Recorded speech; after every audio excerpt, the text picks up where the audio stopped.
Muy buenas, bienvenidos a un episodio de la serie La insoportable levedad de la filosofía, un podcast filosófico que pretende acercar a ese maravilloso mundo a todo aquel con inquietudes metafísicas, vitales, existenciales, porque como muy bien decía Sócrates, una vida sin examen, una vida sin reflexión, una vida sin, en suma, filosofía, no merece la pena ser vivida.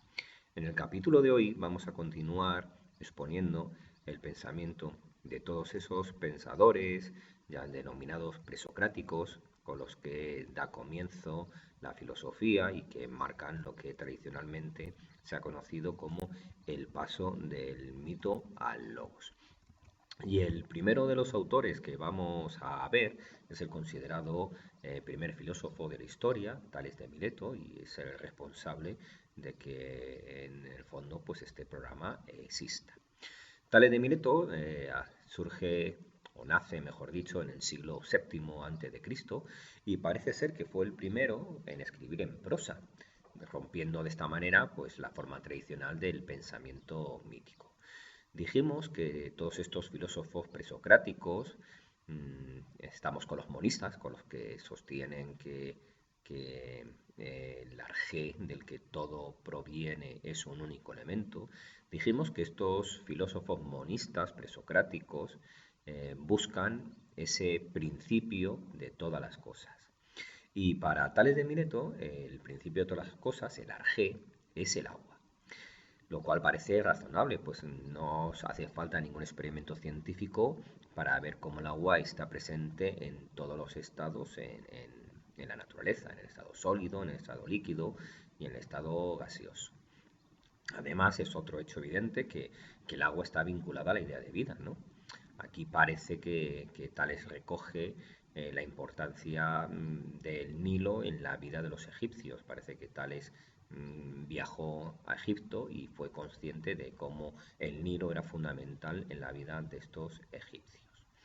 Se le atribuye un aforismo, una sentencia breve, que es la de todo está lleno de dioses. Pero no hay que entender estos dioses como dioses personales, como se podían entender en la religión popular, sino más bien de fuerzas inmanentes en la naturaleza, fuerzas que están activas en la naturaleza. Y esta concepción de que la materia está dotada de vida y movimientos propios se conoce con un nombre filosófico concreto, que es el nombre de hilozoísmo. Además, parece que a Tales se le debe el primer momento científico de la historia conocida, porque predijo un eclipse de sol, concretamente el 28 de mayo del año 585, creo recordar, antes de Cristo evidentemente, y además lo predijo con un año de anticipación, indicando correctamente que la luna se situaría delante del sol. A Tales también se le debe la práctica de orientarse por la Osa Menor durante las navegaciones, o sea que como vemos es un autor muy fecundo. Para terminar con su pensamiento, pues podríamos mencionar que Tales se imaginó la Tierra como un delgado disco flotante sobre el agua.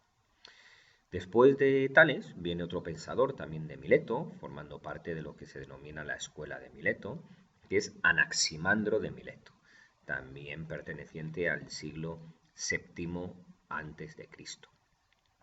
Teofrastro nos dice que Anaximandro es discípulo y compañero de Tales y que sería unos 14 años más jóvenes. Se le atribuye la composición de una obra en prosa sobre la naturaleza y en esa obra es donde expone sus teorías. Es un hecho más o menos admitido que el pensamiento de Anaximandro ya presenta cierta sutileza, porque consideraba este mundo como una confluencia de cualidades opuestas que mantienen entre sí una guerra constante. Está, por ejemplo, lo caliente y lo frío, lo seco y lo húmedo. El proceso del mundo, Anaximandro lo entiende como cíclico. El calor del sol seca el agua y éste apaga el fuego. Pero claro, si lo esencial de esas cualidades es su mutua oposición, ese arjé, esa sustancia primaria del universo, no puede ser ninguna de ellas, porque si todo fuese agua o humedad, pues no podría haber ni calor ni fuego, ¿no? Porque el agua no engendra fuego, al contrario. Por eso, el principio de todas las cosas, el arjé, y este es un término que al parecer fue Anaximandro el primero en utilizar, el término arjé. Ese principio de todas las cosas es una masa indiferenciada, una masa amorfa, sin forma, infinita, eterna, en la que esos elementos antagónicos aún no estaban diferenciados, aunque sí los contenía en su interior. A esa masa indeterminada lo llamaba apeiro, ¿vale? Y esa masa originaria estaba en incesante movimiento, por lo que esas cualidades opuestas empezaron a separarse, originándose la semilla de un mundo. Anaximandro es muy interesante porque es el primer autor en defender una teoría evolucionista. Muchísimos siglos antes que Darwin, Anaximandro ya nos dijo que los primeros animales tuvieron forma de peces y que de ellos procedieron todos los animales terrestres, incluido el hombre. Porque para Anaximandro la vida apareció por vez primera en el limo. El limo es un sedimento que se deposita en la orilla de los ríos. Por lo tanto, la vida aparece en la humedad sometido al calor, ¿no? Aquí es un hecho que se apoyó en la presencia de conchas fosilizadas en lugares alejados del mar, lo que le llevó a la idea de que la vida se produjo en esa humedad sometido al calor. Y si la vida surge en la humedad, es lógico, por lo tanto, que los primeros animales tuvieran forma de peces. ¿De acuerdo? Además, también es muy interesante porque fue el primer ser humano en formular la hipótesis de que la Tierra no era plana, sino esférica. Y anticipándose a Einstein más siglos todavía en defender que el universo era infinito. Los griegos han marcado el pensamiento occidental desde sus inicios y, y todo está en los griegos, pero absolutamente todo. O sea, si alguno puede tener a lo mejor la tentación de creerse el primero, el pionero en algo, posiblemente algún griego ya lo haya pensado o dicho antes que uno, pasa que no tenemos conocimiento de ello. El tercer autor, que viene de Mileto, es Anaxímenes. Anaxímenes de Mileto, perteneciente al año sexto antes de Cristo.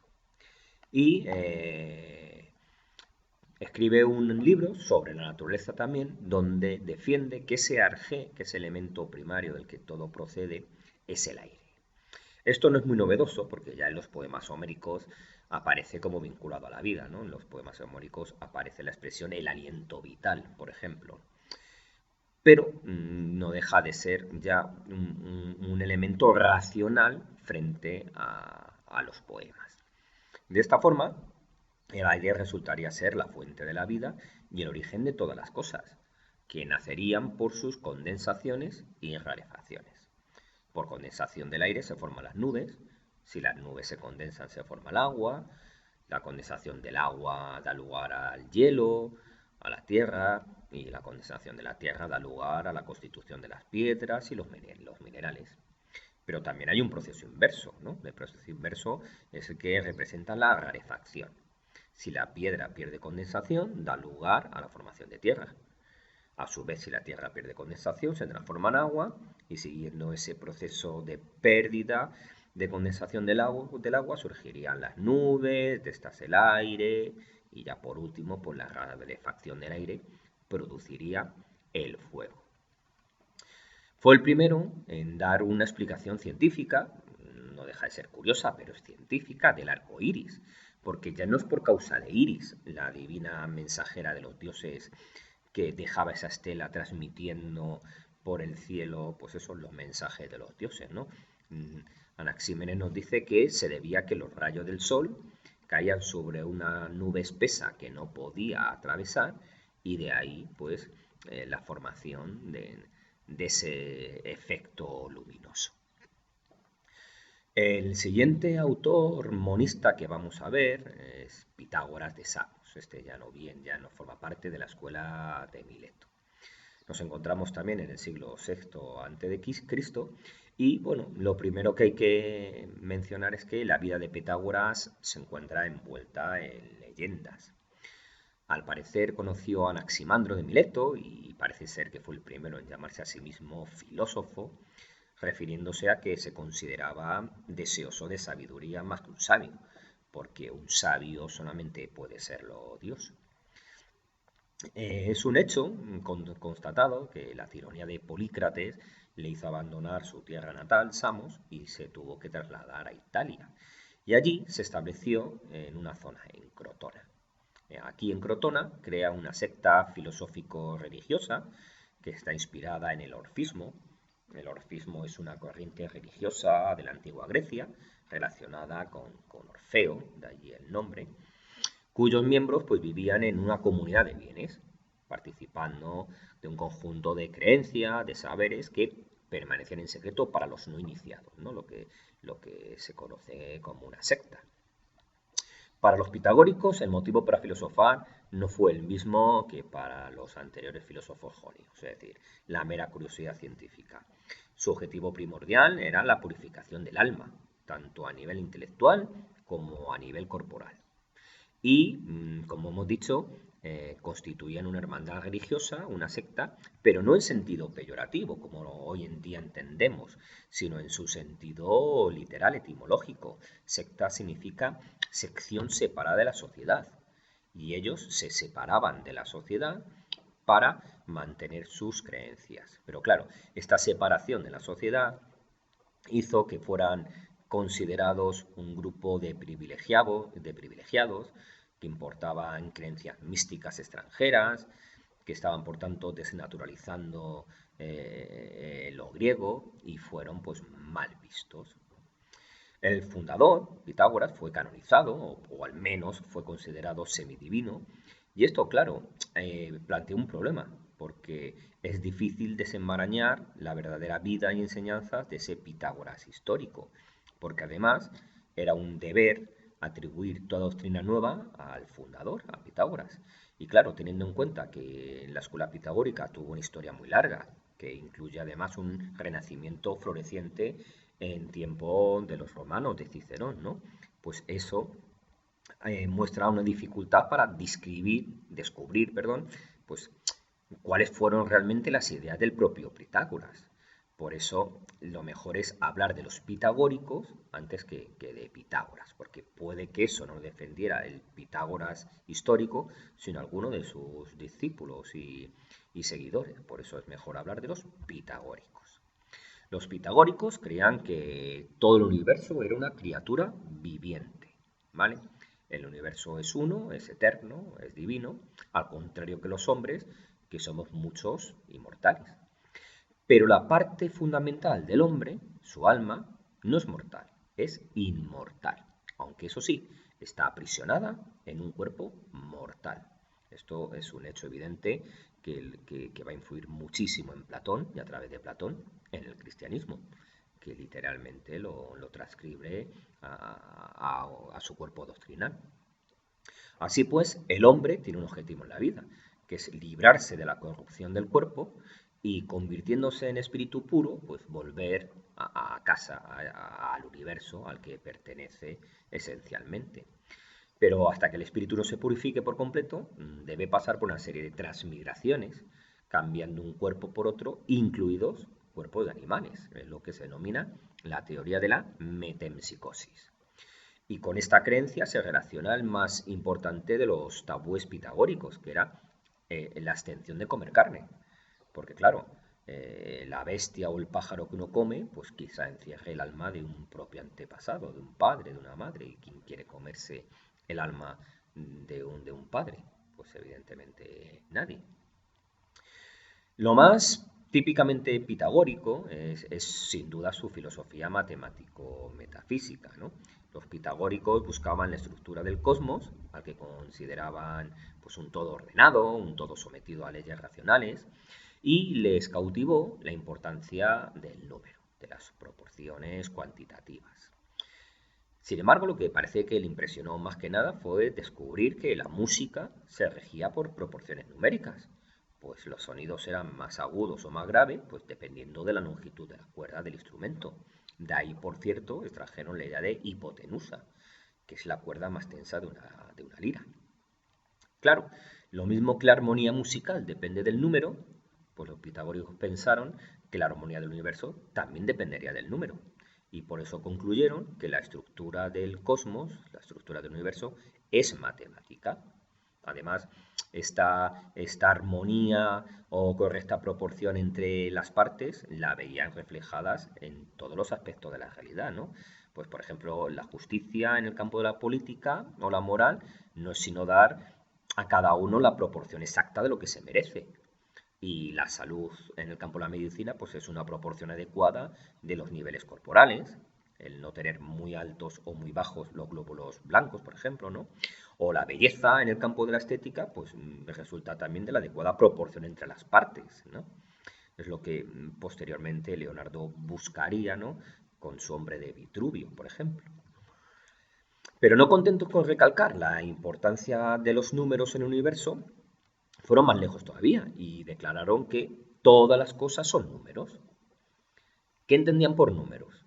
Pues los pitagóricos concebían los números espacialmente, por lo que decir que todas las cosas son números en el fondo significaría que todos los cuerpos constan de puntos o unidades en el espacio. Y esta concepción misma es la que indica una figura que tenían por sagrada y ante incluso la que hacían juramentos, que es la sagrada Tetractis, que no es nada más que un triángulo equilátero formado por 10 puntos distribuidos a lo largo de él. El 1 significa la unidad, el 2 la dualidad, los dos sexos que hay, 3 los niveles del mundo, el celeste, el terrestre, el infernal, y 4 los 4 elementos, tierra, aire, agua y fuego. Todos los puntos, 1 más 2 más 3 más 4, suman 10, que para ellos era el número perfecto y que ha llegado hasta nuestros días, ¿no? El 10 como ejemplo de la perfección. Es la máxima nota que se saca en un examen, se habla de un jugador 10, hasta en el fútbol, cuando antiguamente los jugadores solamente podían portar camisetas del 1 al 11 entre los titulares, el número 10 se reservaba para el mejor jugador del equipo, ¿vale? Después de los pitagóricos viene otro autor muy importante que va a influir muchísimo en Platón, que es Heráclito de Éfeso, en el siglo VI a.C. Pertenecía a una familia aristocrática y al parecer pues no se llevó muy bien con sus conciudadanos. Era llamado el Oscuro porque le gustaba, más que desarrollar sus ideas en una argumentación clara, formular aforismos, formular frases enigmáticas. De ahí que le llamaran el Oscuro. Y si hasta entonces los filósofos habían buscado la permanencia, la estabilidad, Heráclito hizo lo contrario.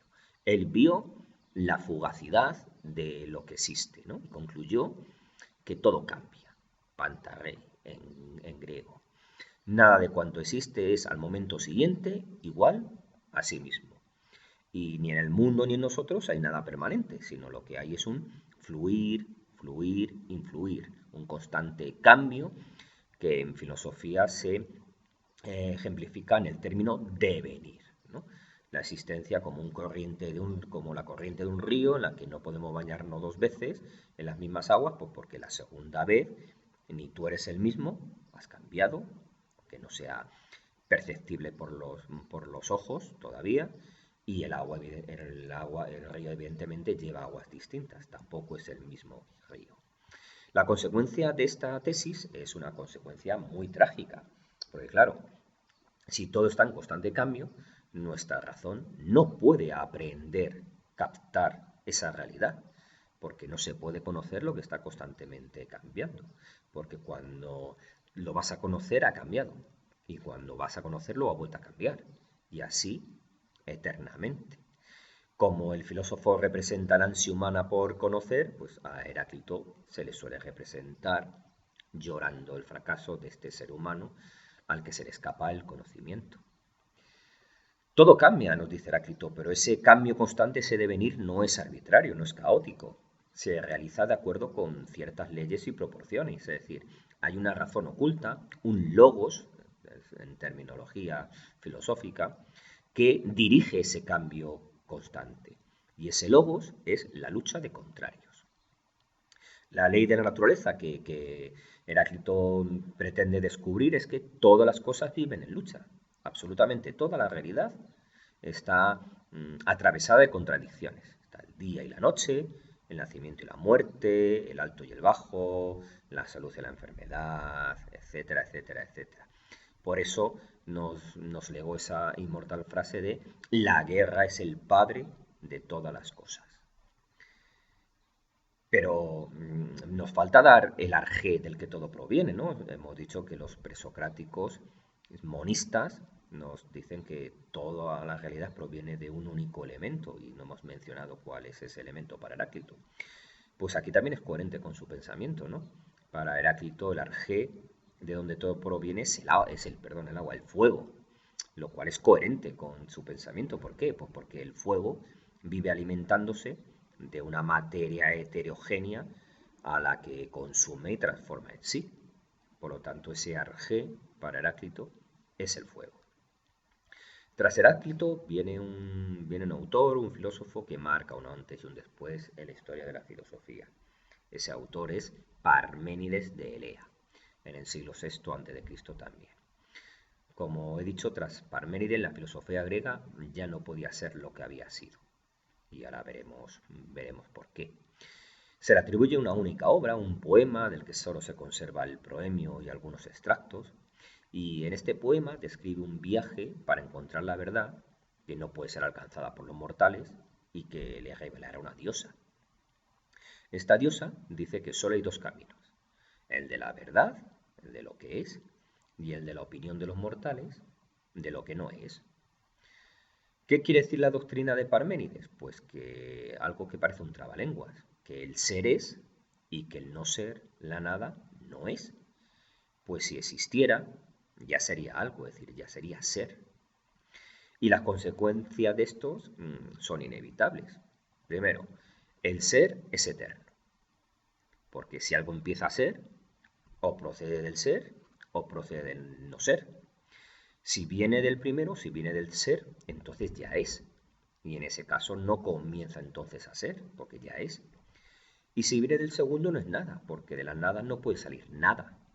Lo decimos en terminología castiza, ¿no? De donde no hay no se puede sacar. De la nada no puede salir nada. Por lo tanto, el ser tiene que ser siempre, siempre fue y siempre será. Y no se puede hablar de un origen del universo o de un arjé del que lo que todo provenga, nos dice Parménides. La segunda consecuencia de esta doctrina es que el ser es inmutable e inmóvil. Es lógicamente imposible que lo que es, por ejemplo, moreno, no sea. Si tú eres moreno, no puedes no ser moreno.